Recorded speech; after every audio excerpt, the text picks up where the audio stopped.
Village here in Market Harborough.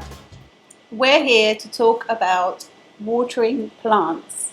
Or not watering plants too much. One of the main problems that I have when I'm talking to people about houseplants is they say, oh, I can't keep this plant because I water it every week and suddenly it's sitting in water and it's not happy and I don't understand why because I'm doing my best. So we're going to go through step by step what we do to care for our plants and take you through everything that we use and what you might need at home. And hopefully give you some handy hints about things that might just help you improve the way that you look after your plants. So the first thing that you want to think about before you add that beautiful plant to your home collection is where that plant comes from. So it means doing just a little bit of research, a little bit of Googling, or asking your friendly local plant seller. And hopefully I'll be able to give you an idea about what the plant's natural habitat is. Sometimes it's pretty obvious. So sometimes you've got something like a succulent and you know that a succulent's going to come from somewhere that's hot, that's very dry, that doesn't get a lot of rainfall. Or you might have something like this beautiful tropical calathea Or calathea. And this then comes from much more of a humid atmosphere, and the position that it grows in amongst other plants depends on how much light it's getting, how much moisture it's getting, and where it's getting its moisture from. So all of those things then impact on where you're going to put the plant, but also how you treat it. So when it comes to watering your plants, there are some plants that are really communicative and will tell you when they need watering. For instance, The peace lily, Spathiophilum, so it looks lovely, it's all upright and bushy, and then I'll come in tomorrow and it'll be like this, it'll all be sad and it'll be floppy. I actually got sent a picture of this plant, not this exact one, but this variety of plant a couple of weeks ago from one of my colleagues here at the Eco Village who said, I've killed a plant, and she hadn't, it just needed water. and it's amazing how quickly they spruce back up again after you've given that water. But do check the soil. It could be that they also droop because you're overwatering, but check the soil. If it's dry, then it's underwatered. Another clue to show that your plant is perhaps needs some watering is when you see the soil separate away from the pot. That's telling you that that needs some water. And also, so it's all kind of clumped into itself and it's tried to get all the moisture out as it can. And you can see that that's dry anyway. And the other clue is that when you pick it up, it's kind of surprisingly light. That would need some water. Often people, when they come to me, they say, well, how often shall I water a plant? And I will usually give you a general guideline, and I might say, well, that might be once every 2 weeks or once every 4 weeks. So I might give you the general guideline, but that's all it is. It's not if you water this plant every 2 weeks, everything will be fine. You've then got to try and learn about the individual plant so that you can then tell when it needs watering again. The leaves as well give you an indication. So this Pili peperomoides or missionary plant, these leaves will wrinkle up. And you'll see that on the succulents as well. This one here. I don't know if you're able to see on the leaf, but it gets really wrinkly skin, and that's a really great indication that a succulent needs water. So another way that's a really good way of telling if your plant needs water is to use your fingers to pop into the soil. So another mistake that people often make is they feel the top of the soil and they do this and they say, oh, that's dry. Well, the top of the soil likely is dry, but what you really need to know is what's going on inside the plant. So a general rule of thumb that I use is to use my finger and to say, well, some plants need a little bit more water, so I don't mind them drying off for the first knuckle, which is about 1.5 centimetres. And then some plants which will tolerate getting drier can go a bit deeper to the second knuckle, which is maybe about 2.5 centimetres, 3 centimetres down. So don't be afraid of just burying your finger right in the pot and feeling, because that's where the roots are, and the roots are the things that are taking up the water. So that's what you really need to know. If you're just starting out, and that feels a bit too much and you want to protect your nails maybe, then you can get one of these moisture meters.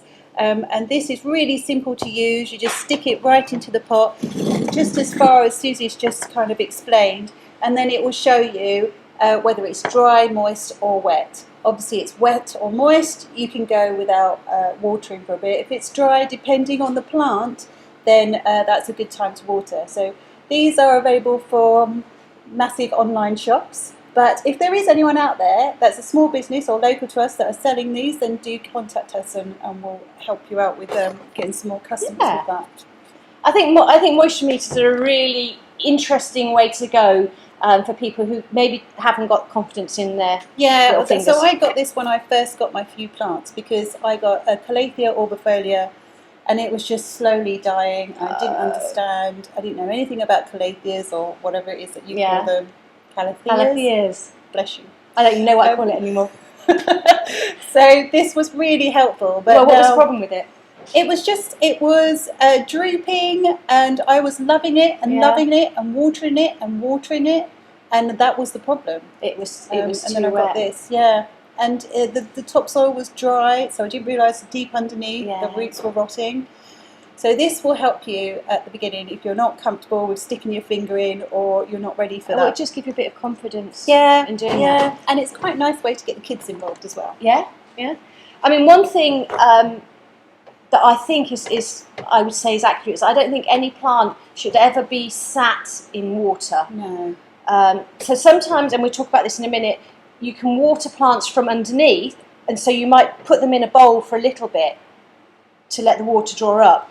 But if you're walking past your plant on a Tuesday evening and it's got water in the bottom of the pot or in the saucer, then you're overwatering it like way too much. Pour that water out or dispense it into another plant that needs the water. We don't want to waste the water, but definitely do not let them sit in water because that's when roots start to rot, and you won't find out about that until too late. No. And you'll start to see that your plant is starting to deteriorate, and there's often not much you can do about root rot, so definitely pour out excess water. So I am a top waterer, but I think you're a bottom waterer. I'm mostly a bottom waterer. It's true, don't tell anyone. Yes, I mean I do have a watering can. This is my watering can, and it's a nice narrow spout to get into foliage that are quite difficult to get to. Here's an example that will be quite difficult to get into that because foliage. if you were just watering, like pouring water over the leaves, it's just going to run off the leaves. It's not actually going to get to the soil, and of course you want it on the soil because then it'll get down to the roots. Sometimes the leaves take up water, and some plants are happy enough to take water through leaves, and so you'd give them a bit of a mist to water them, but by and large you do want to be able to get in and make sure the roots have got it. And you want to get all around. So this plant here, its roots are going all around the bottom of this pot. So when you are watering, you don't just want to go around the middle, you want to go around every bit of area that you can get to. And so that's top watering. And you're a little and often waterer as well, aren't you? I definitely am. I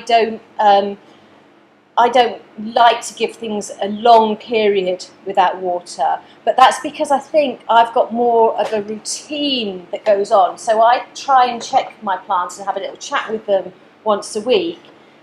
It doesn't mean they're going to get watered once a week, but it means that I'm going to have a look at them and check them.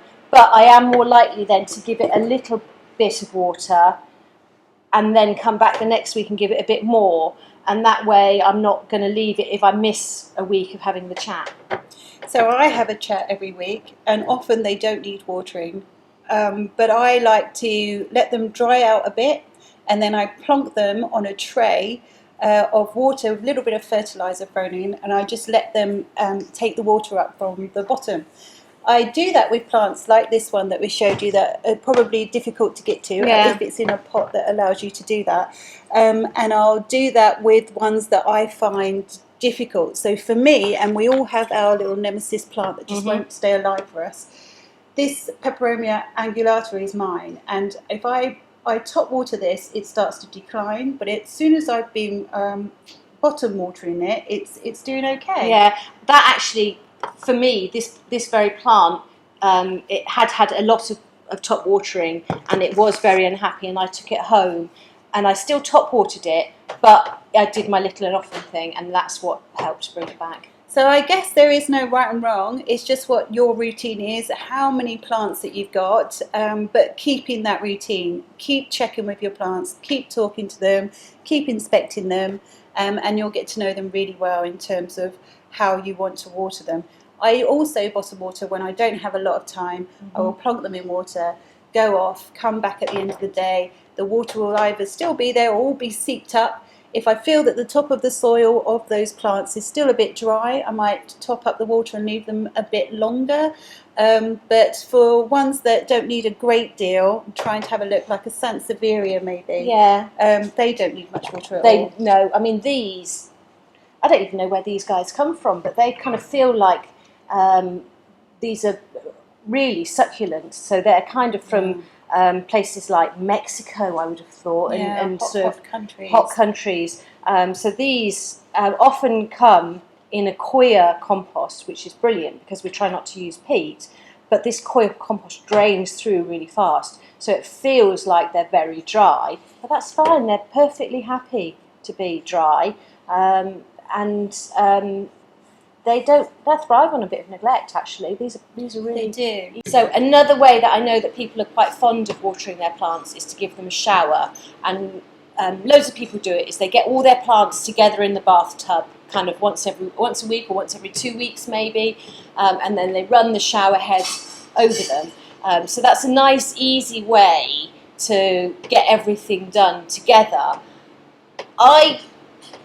If it works for you, then it's brilliant. But I think there's too much variation in what the different plants need, and you might have exactly the same plant in two parts of your house, and one plant might dry out a bit quicker because it's somewhere warmer, or it's got more of a breeze around it, and it's sort of causing it to evaporate the water around it. So I just think that is an okay solution, but it's not really treating your plants as individuals. And we do want to love plants, don't we? They are individuals. They are. I personally don't like showering with my plants. I prefer to be on my own. But they are probably a good idea to build up humidity. Some of the calatheas, they like a bit of humidity. But like you say, if you've got another, say, prayer plant that loves humidity, so if you've got another one of these elsewhere and you're not showering with that, then that would need misting. And of course, it depends on where these plants are. So if you've got a plant in south-facing window, then that's going to need more water than one that's in the north, because obviously it's evaporating a bit quicker than it's everywhere getting else. warmer. And the other thing about showering is if you've got a plant with big leaves, like this amazing Monstera and Deliciosa, or the Swiss cheese plant, it's actually going to act as a rainforest canopy in itself. So it might prevent some of the water getting, well, A, onto its own roots, but B, onto the other plants as well. So it's a nice thing to do, but I don't think you can rely on it as the only way to water your plants. Especially if you've got quite the collection. That's just going to be a pain, surely. So yeah, just spend some time. I often find going around checking my plants and watering them, and checking if they actually need anything more than that. It's quite good for your mindfulness. It's kind of therapeutic, isn't it? Yeah, so just chucking them in the shower. Not sure about that, but whatever works. Whatever works.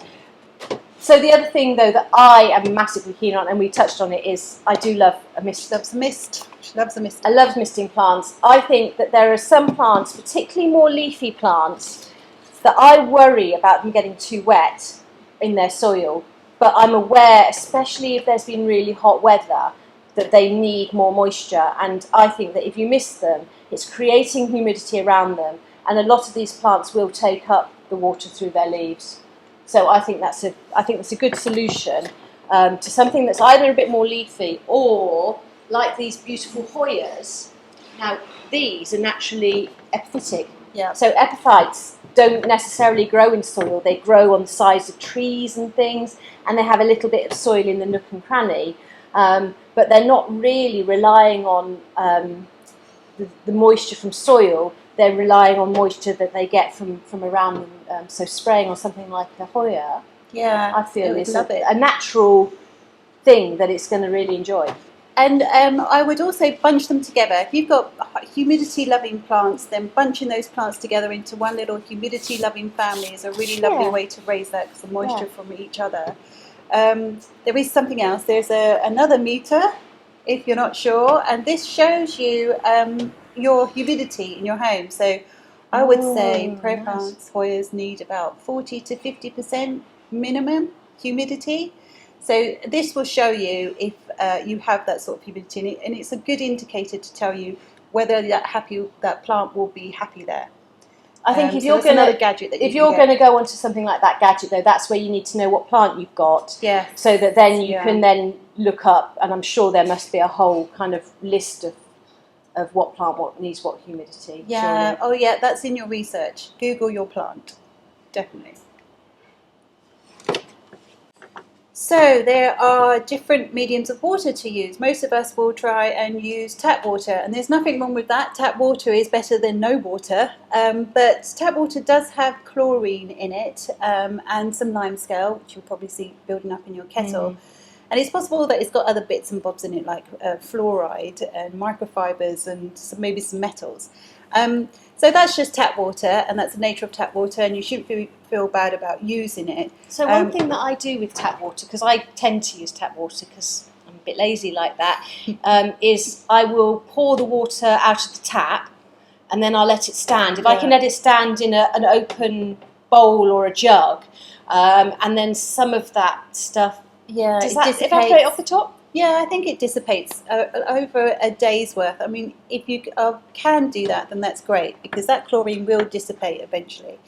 And it also allows the water to get to room temperature, so you're not shocking your plant. Oh, that's a really good point, actually. If you've got cold water and you've got a plant that's sitting in a room that's maybe 15, 17, 18 degrees warm, 20 degrees, if you're going to pour cold water over it, the roots just will get a massive They won't like shock. that, and your tropical plants won't like that at all. So that's a really good way to deal with tap water. Let it sit, and the chlorine and everything will dissipate as much as it can, and then use it at room temperature. And that goes for anything, whether you choose to use filtered water. Filtered water tends to get rid of the chlorine. It's those charcoal or carbon things that are in filters that get rid of that. So you can use those, or you can use rainwater if you're lucky enough to have a garden with a water butt. That is probably the best. But also, all of those different mediums, you have to make sure that it's at room temperature, ideally. So rainwater's your king of the water, really. That would be the one that you'd want to use if you possibly can, and if you can collect it and have a butt that you can then take your water from, that would be great. I haven't done this myself, but I heard that people apparently use the water that collects from their tumble dryer. I don't even know if that's a thing, but apparently they have a condenser. Yes. And that's somehow filtered, or... That sort of makes sense, because I've heard that people also use them from dehumidifiers. So that's the same sort of thing, and that's water that's sat there for a while, so that would work. And it's also an excellent way to keep water flowing around your house and reusing it rather than throwing it away, which is what the Eco Village is all about. Exactly. So another thing that can make a difference to your water routine is the actual pot that you put your plant in. So plastic pots hold moisture more than, say, terracotta pots. So actually, this is one of the things that at the Eco Village, people often ask me about why have I got my plants in plastic pots. But to me, they serve actually a really valuable purpose, and I am okay with using plastic in this context. Because they protect the roots, but they also do help hold the water in as well. And I don't feel like they're single use. I feel like that's something you can use plastic for. If you have your plants in a terracotta pot, then this is porous, and this will leach out the moisture from the soil quicker than a plastic pot. So you're likely to want to put dry loving plants in here, or be prepared to water that plant a bit more than the others. What else is important is the all-important drainage hole. There's lots of beautiful pots out there that obviously don't come with a drainage hole because they're the cover pots. What you don't want to do is, unless you're okay with your watering, is to plant the plant. Yeah. Plant the plant in the pot. in straight into the pot without a drainage hole. So you're either going to be drilling a hole in this pot or just putting the nursery pot straight in there. So sometimes actually I do talk to people who want to put a plant directly in a pot. Sometimes they've got a pot they love and the plant doesn't quite fit and they want to squeeze it in. So sometimes I will say to people that it's possible to do that, but then they need to be really careful about what sort of plant it is. So I would only really say that can happen on something like a cactus or a succulent or something that needs very, very little water. And so it's never going to have a lot of water sitting in the bottom of it. You're only going to have a really minimal amount of water. So actually, pass me the shell on earth, because this is shell on earth, which is a crushed whelk shell. This is often used as a top dressing, but actually I also then, if somebody's going to plant into the pot directly that hasn't got a drainage hole, I will say you need a good centimetre, 2 centimetres of something drainage material, just in case there's any excess moisture, and that just compensates a little bit. And this is an example of obviously very succulent leaves, so the aloe vera does not need a lot of water because there's a lot of water retention in these leaves, as you would find with a lot of succulents. So this would be a good one to repot in a terracotta pot. Obviously, what Susie's just said, you may not need the drainage hole, but the drainage hole even will help you when it comes to caring your plants. It really will. So don't be kind of worried about having the plastic pot inside your other pot. It does serve a purpose, and actually it really helps the plant because it just helps drainage it helps it take away any excess moisture. And if you're a little bit heavy-handed with the watering can, it's a little way of saving it as well, isn't it? Yeah, it's forgiving. So for our next video, we'll talk through plants that don't need a lot of water. Some of the plants that look like they might do, but actually don't. An example is this really popular one. This is so popular. This is Sarapedra woodii, string of hearts. This plant, you can't really tell because it doesn't feel like a succulent. It's not really got very thick fleshy leaves, but it's from South Africa. And do you remember right at the start when we said think about where a plant comes from? So this is from a really hot environment. It's got really thin roots, and it doesn't need much watering at all. It's super easy to look after. Very. Also, it's really easy to propagate, and maybe at some point in the future we'll talk about how to propagate it because it's really lovely. It is absolutely stunning. So that's kind of the rundown on watering. Yes, we hope that was helpful. I hope it kind of made sense as well, and really it's all about having confidence in yourself. So not just following a rule book and saying, I've got to water this plant, I've got to do this today. It's about learning about the plant, and that gives you a little bit of space as well to not be constrained by what other people say, but to really learn about how your plants feel and what they need. And how a plant reacts in my home will be different to Susie's, will be different to yours. So it is worth just spending some time with that plant and find out where it is happy in your home. I'm forever moving my plants around to find their happy place. Yeah. So I expect you will be too. The point about our YouTube channel is that we really want you to love, well, we want you to love the plants as much as we do.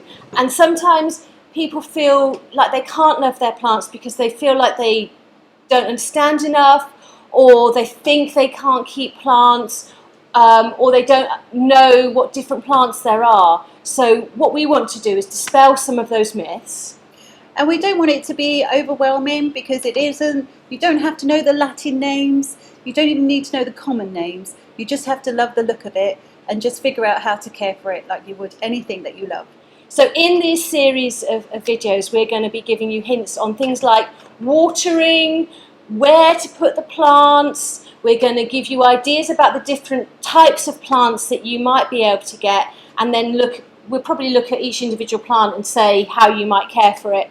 I think we're going to be looking at a bit of propagation as well, which is going to be exciting, but don't worry, that's like for after we've worked out what plant you like and where you're going to put it in your house. But it is rather exciting to make new free plants. And it's super easy, isn't it? It is. So it's definitely, like, pretty much nothing about looking after plants is difficult, and it definitely shouldn't be terrifying. It is all about you having a little bit of time and being able to care for something and feeling good about it and making your home look a bit beautiful. Just a tiny bit beautiful. So if you like that, please subscribe, please like, hit the notifications so you know when we're uploading these videos, and do leave us comments about ideas for videos that you'd like to see us do. In real life, you'll find me here at Windowsill Plants at the Eco Village in Market Harborough on St Mary's Road, and I have Culdeep's beautiful macrame plant hangers here as well installed. Yes, you do. and you can follow me on Instagram at Windowsill Plants. I'm also on Facebook, and Culdeep. I'm at the .green nest on Instagram and green nest on Facebook, so check us out. Thank you.